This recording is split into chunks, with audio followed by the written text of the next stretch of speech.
There's something we need to do first, and that is to thank these American heroes. Thank you so much.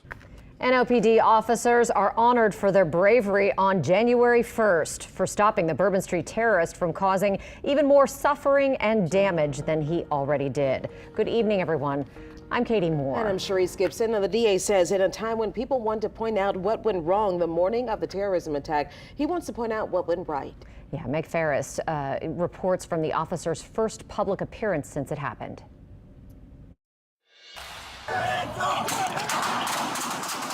Over the last 2 weeks, as video surfaced from the January 1st terrorism attack, the sound of gunfire is matched by scenes of officers running towards them. We now know men who wear the Crescent Shield took the terrorist out before he could use a detonator to explode 2 French Quarter bombs he planted in ice chests, before he could use weapons to take even more lives.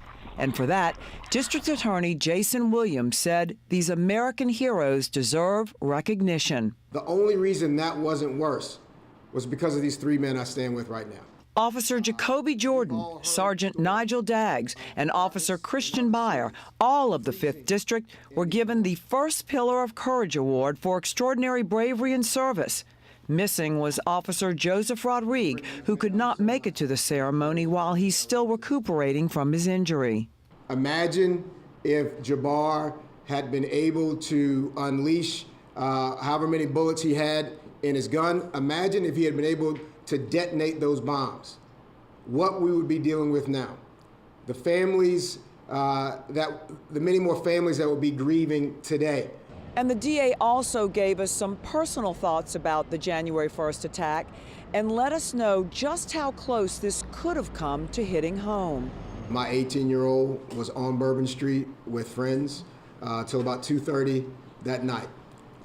And so to know how close he was to this danger still makes me shake. He says it's still hard to believe it happened in New Orleans and calls it one of the most critical moments the city has ever faced, but adds the strength of the city lies in the courage of its protectors.